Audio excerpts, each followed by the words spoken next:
I have already shown you how the homogeneous equation ax square plus 2xy plus by square equals to 0 always represents a pair of straight lines passing through origin.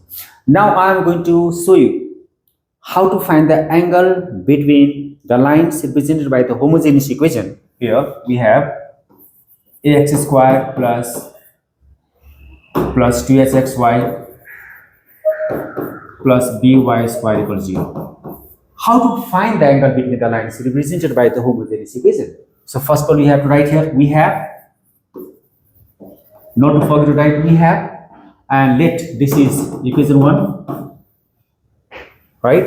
Now, can we factorize it?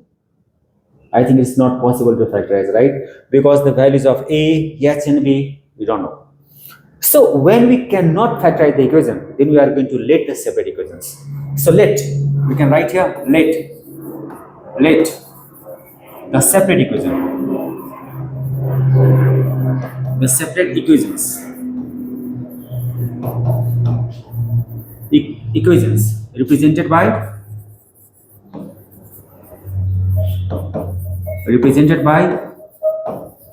equation 1 are y minus m1x is equal to 0.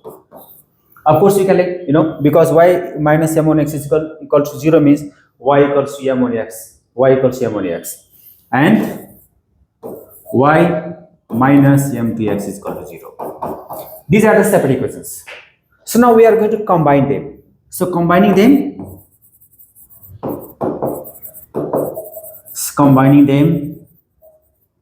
let's see combine them. So we write here y minus m1x and y minus m2x equals to 0. Of course, you can combine them. Now we are going to multiply these two equations. So when you multiply y into y equals to y square minus, we have here m1xy. Next we have here m2xy plus minus plus m1 m2 x square equal to 0. Yes, you can multiply them. After that, we can take xy common between these two terms. So if we take xy common, then we can write here minus xy, and you can write here m1 plus m2 and plus m1 m2 x square is equal to 0. And let this equation is equation 2. Now, just I'm going to ask you one question here. Equation 1 is ax square plus 2xy plus by square equals to 0. That's equation 1. And we let the two separate equations, right? Again, we multiplied these two equations. Then we got another equation. So what's the difference between the equation 1 and 2? You are right. There's nothing in the difference between the equation 1 and 2. So if we see here, the numerical coefficient of x square is a, and here the numerical coefficient of x square is m1 into m2. So they are different, right? But actually, we let the separate equations, we multiplied, so there is nothing in the difference. So such type of equations are called, do you know? Such type of equations are called identical. What? Identical. So we can write here equations 1 and 2 are identical.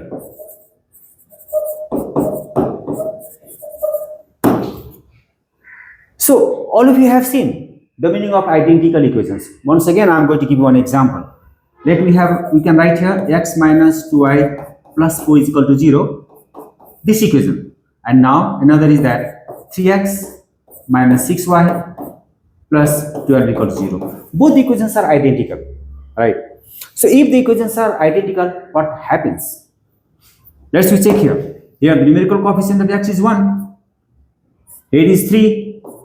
Here minus 2. Here is minus 6. Here is 4. Here is 12. So if you find the ratio of all the numerical coefficients, we can write here 1 by 3. It gives also 1 by 3. It gives also 1 by 3. So the ratio of the numerical coefficients of the variables will be same if the equations are identical. So we can write here in this case also, this equation and equation 2. We are going to write the ratio of the numerical coefficients, and then we are going to get one actually relationship among them. Okay, so have a look here. Here a, but here we can write m1 into m2, right? So we can write m1 into m2 by a. Yes, of course you can write. After that, here the coefficient of xy is m1 plus m2, not to forget minus sign, and here 2h. Here we can see 1 into y square, here by square. So we are going to write them in the ratio form. So have a look here. So I'm going to write here. Just you can see here, I'm writing here. Therefore, we can write here m1 into m2, the coefficient of x square, and here a. So you can write here a equals to the coefficient of xy minus m1 plus m2, and here 2h. So you can write here 2h equals to the coefficient of y square is 1. So you write here 1, and that of here b. So you can write here b. Hope you may have understood up to here. You have seen the meaning of the identical equations.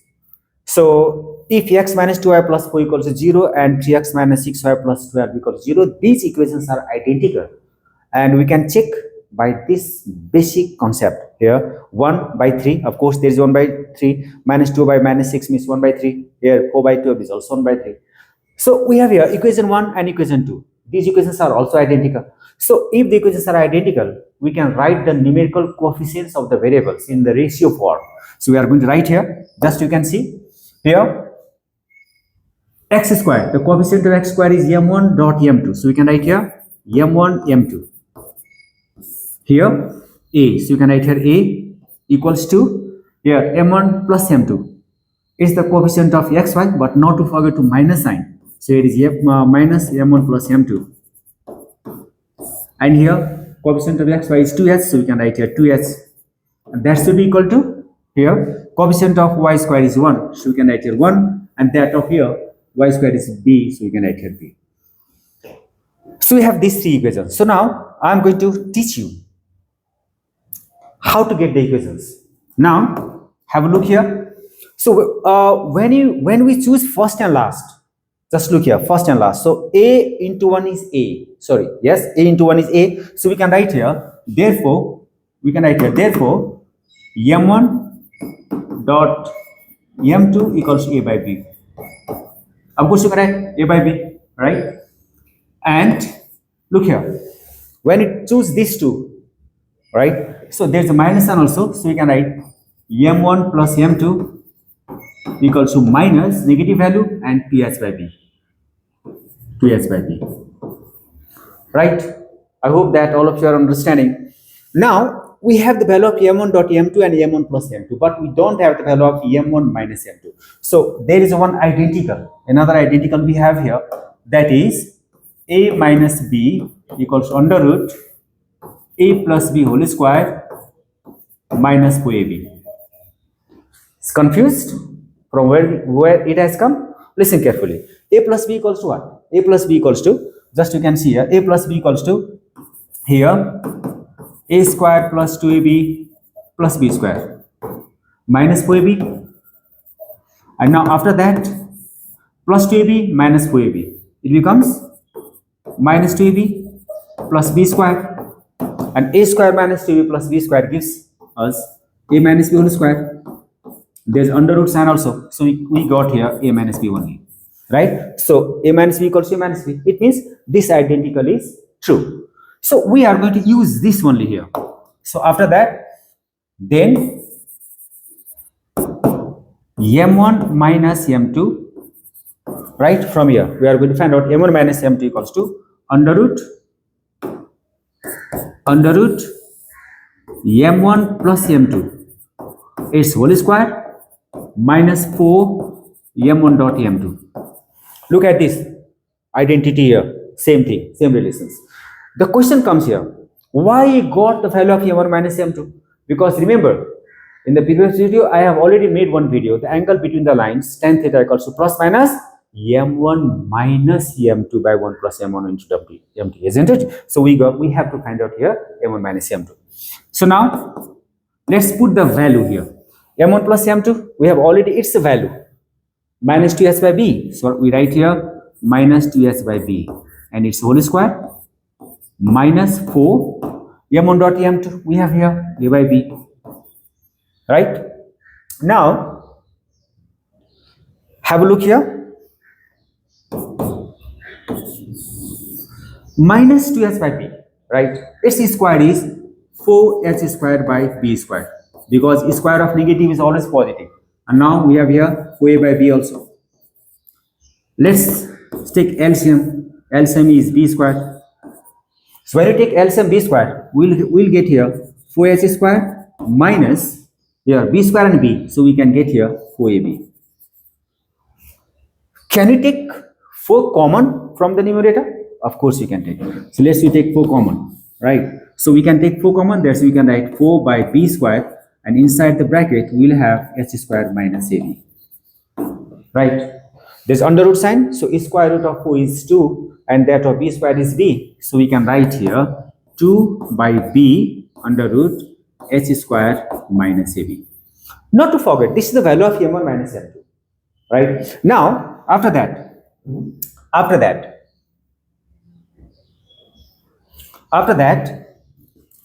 if theta is the angle between the lines, then you can write here, now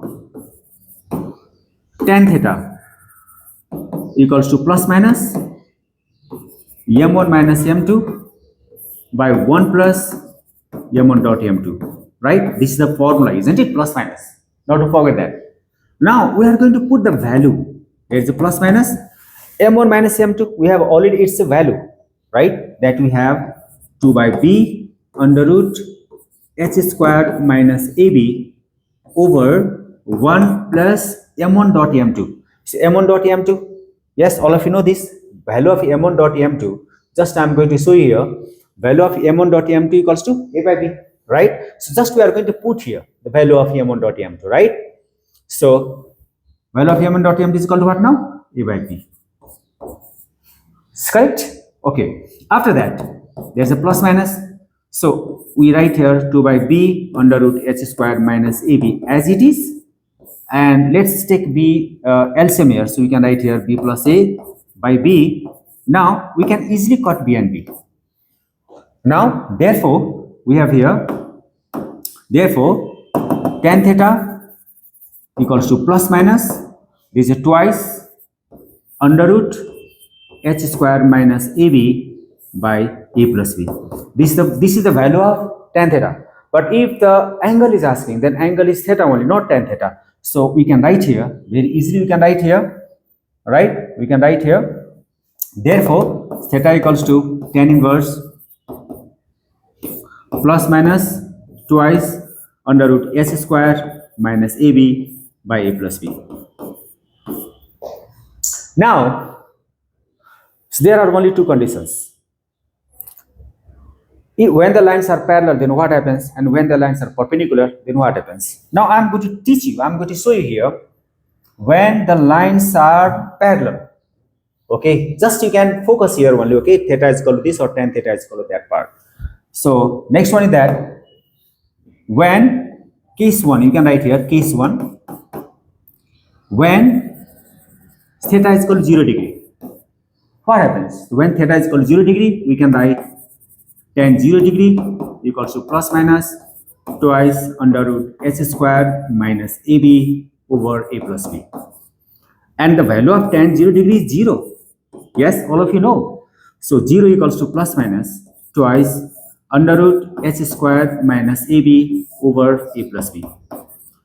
So when you do the cross multiplication, then we have twice under root h squared minus ab equals to 0, and square root of 0 is 0 itself, and 0 by 2 is also 0. So we can write here h squared equals minus ab equals to 0, or h equals to ab. Have a look here.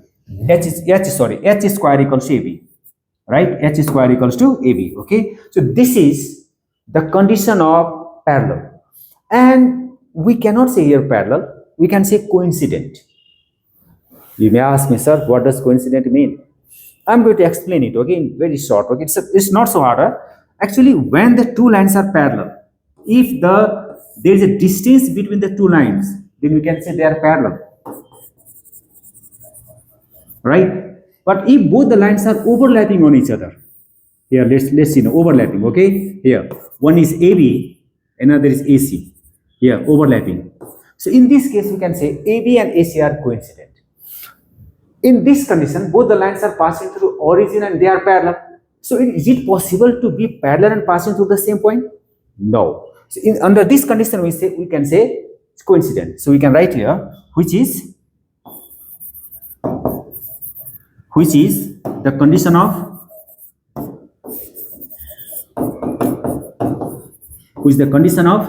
coincident. Condition of coincident. Yes. So when the lines are parallel, it's coincident, right? When the lines are coincident, then the condition is h square equals to AB. Now, after that, what happens when the value of theta or theta equals to how much? 90 degree. So this is case 2. Case 2, when theta is equal to 90 degree. When theta equals 90 degree, then you can write here tan 90 degree equals to plus minus. We write here again twice under root h square minus AB over A plus B. Do you know the value of tan 90 degree? Of course you know. Tan 90 degree means infinity. So when you write infinity, our way will be blocked. We cannot do anything. So we write sin 90 by cos 90, and sin 90 is 1, that of cos 90 is 0. So 1 by 0 we write, and there's a plus minus twice under root h square minus AB over A plus B. And when you do the cross multiplication, see here, cross multiplication, then you can write here A plus B equals to 0. Do you think it's the condition of perpendicular? Yes, you are right. But I am telling, under this condition, when the lines were parallel, then I told the lines are coincident. Here also they have another meaning, okay? That's orthogonal, okay? Which is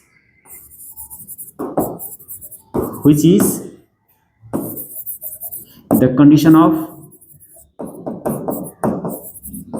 orthogonal. What does orthogonal mean? Orthogonal means when the lines are perpendicular at the same point. It means both the lines are passing through origin, right? And if they are perpendicular to each other, then under that case we can say orthogonal. So orthogonal means perpendicular, not to forget that. So I have already shown you the two conditions. What happens if the lines are parallel or perpendicular, and I have already shown you how to find the angle between the lines when the lines represented by the homogeneous equation. Hope you like this video. So please not to forget to share my video because it's your video. And if you are new in this channel, then not to forget to subscribe. See you in the next video. Have a good time. God bless you. Thank you.